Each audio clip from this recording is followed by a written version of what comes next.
حضرت جابر رضی اللہ تعالی عنہ کہتے تھے کہ رسول کریم صلی اللہ علیہ وسلم میری مزاج پرسی کے لیے تشریف لائے۔ میں بیمار تھا، ایسا کہ مجھے ہوش تک نہیں تھا۔ آپ نے وضو کیا اور اپنے وضو کا پانی مجھ پر چھڑکا تو مجھے ہوش آ گیا۔ میں نے عرض کیا، یا رسول اللہ، میرا وارث کون ہوگا؟ میرا تو صرف ایک کلالہ وارث ہے۔ اس پر آیت میراث نازل ہوئی۔ صحیح بخاری حدیث نمبر 194۔ ایک مرتبہ نماز کا وقت آ گیا تو جس شخص کا مکان قریب ہی تھا وہ وضو کرنے اپنے گھر چلا گیا، اور کچھ لوگ جن کے مکان دور تھے رہ گئے۔ تو رسول کریم صلی اللہ علیہ وسلم کے پاس پتھر کا ایک لگن لایا گیا جس میں کچھ پانی تھا، اور وہ اتنا چھوٹا تھا کہ آپ اس میں اپنی ہتھیلی نہیں پھیلا سکتے تھے، مگر سب نے اس برتن کے پانی سے وضو کر لیا۔ ہم نے حضرت انس رضی اللہ عنہ سے پوچھا کہ تم کتنے نفر تھے؟ کہا 80 سے کچھ زیادہ ہی تھے۔ صحیح بخاری حدیث نمبر 195۔ رسول کریم صلی اللہ علیہ وسلم نے ایک پیالہ منگوایا جس میں پانی تھا، پھر اس میں آپ نے اپنے دونوں ہاتھوں اور چہرے کو دھویا اور اسی میں کلی کی۔ صحیح بخاری حدیث نمبر 196۔ عبداللہ بن زید کہتے ہیں کہ رسول کریم صلی اللہ علیہ وسلم ہمارے گھر تشریف لائے۔ ہم نے آپ صلی اللہ علیہ وسلم کے لیے تانبے کے برتن میں پانی نکالا، اس سے آپ نے وضو کیا، 3 بار چہرہ دھویا، 2 بار ہاتھ دھوئے اور سر کا مسح کیا، اس طرح کہ پہلے آگے کی طرف ہاتھ لائے، پھر پیچھے کی جانب لے گئے اور پیر دھوئے۔ صحیح بخاری حدیث نمبر 197۔ حضرت عائشہ رضی اللہ تعالی عنہا نے فرمایا کہ جب رسول کریم صلی اللہ علیہ وسلم بیمار ہوئے اور آپ کی بیماری زیادہ ہو گئی تو آپ نے اپنی دوسری بیویوں سے اس بات کی اجازت لے لی کہ آپ کی تیمارداری میرے ہی گھر کی جائے۔ انہوں نے آپ کو اجازت دے دی۔ ایک روز رسول کریم صلی اللہ علیہ وسلم 2 آدمیوں کے درمیان سہارا لے کر گھر سے نکلے۔ آپ کے پاؤں کمزوری کی وجہ سے زمین پر گھسٹتے جاتے تھے۔ حضرت عباس رضی اللہ تعالی عنہ اور ایک آدمی کے درمیان آپ باہر نکلے تھے۔ عبید اللہ راوی حدیث کہتے ہیں کہ میں نے یہ حدیث عبداللہ بن عباس رضی اللہ تعالی عنہ کو سنائی تو وہ بولے، تم جانتے ہو دوسرا آدمی کون تھا؟ میں نے عرض کیا کہ نہیں۔ کہنے لگے وہ علی رضی اللہ تعالی عنہ تھے۔ پھر حضرت عائشہ رضی اللہ تعالی عنہا فرماتی تھیں کہ جب نبی کریم صلی اللہ علیہ وسلم اپنے گھر میں داخل ہوئے اور آپ کا مرض بڑھ گیا تو آپ نے فرمایا، میرے اوپر ایسی 7 مشکوں کا پانی ڈالو جن کے سربند نہ کھولے گئے ہوں، تاکہ میں سکون کے بعد لوگوں کو کچھ وصیت کروں۔ چنانچہ آپ کو حضرت حفصہ رسول اللہ صلی اللہ علیہ وسلم کی دوسری بیوی کے لگن میں جو تانبے کا تھا بٹھا دیا گیا، اور ہم نے آپ پر ان مشکوں سے پانی بہانا شروع کیا۔ جب آپ ہم کو اشارہ فرمانے لگے کہ بس اب تم نے اپنا کام پورا کر دیا تو اس کے بعد آپ لوگوں کے پاس باہر تشریف لے گئے۔ صحیح بخاری حدیث نمبر 198۔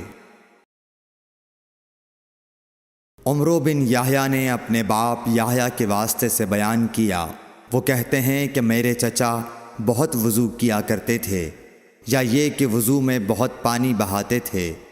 ایک دن انہوں نے عبداللہ بن زید رضی اللہ تعالی عنہ سے کہا کہ مجھے بتلائیے رسول اللہ صلی اللہ علیہ وسلم کس طرح وضو کیا کرتے تھے۔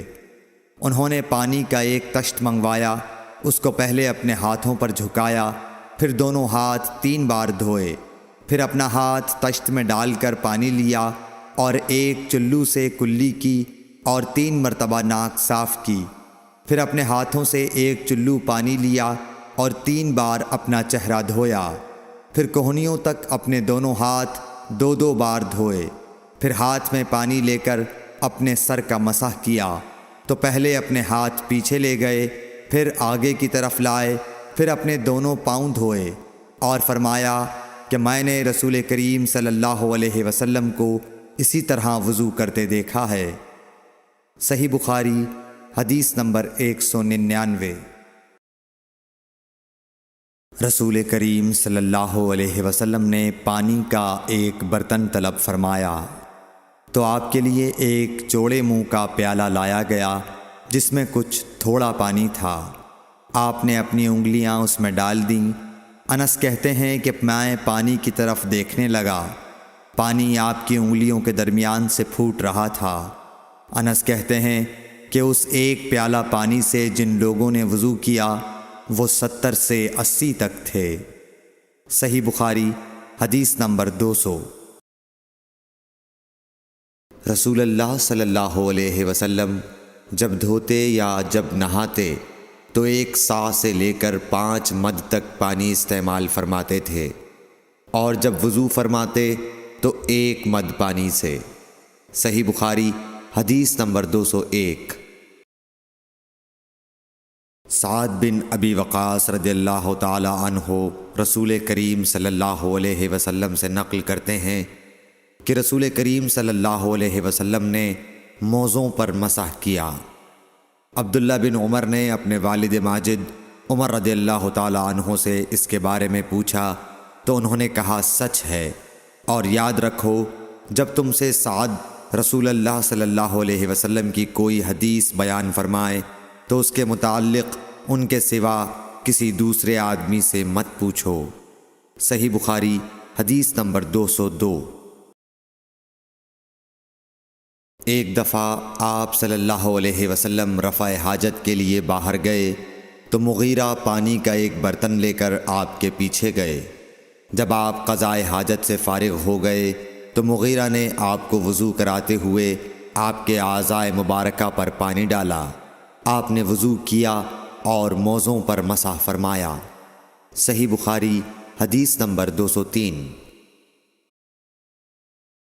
جعفر بن عمرو بن امیہ زمری کو ان کے باپ نے خبر دی کہ انہوں نے رسول کریم صلی اللہ علیہ وسلم کو موزوں پر مسح کرتے ہوئے دیکھا۔ صحیح بخاری حدیث نمبر 204۔ جعفر بن عمرو اپنے باپ سے روایت کرتے ہیں کہ میں نے رسول اللہ صلی اللہ علیہ وسلم کو اپنے عمامے اور موزوں پر مسح کرتے دیکھا۔ صحیح بخاری حدیث نمبر 205۔ مغیرہ فرماتے ہیں کہ میں ایک سفر میں رسول کریم صلی اللہ علیہ وسلم کے ساتھ تھا تو میں نے چاہا کہ وضو کرتے وقت آپ کے موزے اتار ڈالوں۔ آپ نے فرمایا کہ انہیں رہنے دو، چونکہ جب میں نے انہیں پہنا تھا تو میرے پاؤں پاک تھے، یعنی میں وضو سے تھا، پس آپ نے ان پر مسح کیا۔ صحیح بخاری حدیث نمبر 206۔ رسول کریم صلی اللہ علیہ وسلم نے بکری کا شانہ کھایا، پھر نماز پڑھی اور وضو نہیں کیا۔ صحیح بخاری حدیث نمبر 207۔ جعفر بن عمرو بن امیہ نے اپنے باپ عمرو سے خبر دی کہ انہوں نے رسول اللہ صلی اللہ علیہ وسلم کو دیکھا کہ آپ بکری کے شانے سے کاٹ کاٹ کر کھا رہے تھے۔ پھر آپ نماز کے لیے بلائے گئے تو آپ نے چھری ڈال دی اور نماز پڑھی، نیا وضو نہیں کیا۔ صحیح بخاری حدیث نمبر 208۔ سوید بن نعمان رضی اللہ تعالی عنہ نے خبر دی کہ فتح خیبر والے سال وہ رسول اللہ صلی اللہ علیہ وسلم کے ساتھ صحبہ کی طرف جو خیبر کے قریب ایک جگہ ہے پہنچے۔ آپ صلی اللہ علیہ وسلم نے عصر کی نماز پڑھی، پھر ناشتہ منگوایا تو سوائے ستو کے اور کچھ نہیں لایا گیا۔ پھر آپ نے حکم دیا تو وہ بھگو دیا گیا۔ پھر رسول کریم صلی اللہ علیہ وسلم نے کھایا اور ہم نے بھی کھایا۔ پھر مغرب کی نماز کے لیے کھڑے ہو گئے، آپ نے کلی کی اور ہم نے بھی۔ پھر آپ نے نماز پڑھی اور نیا وضو نہیں کیا۔ صحیح بخاری حدیث نمبر 209۔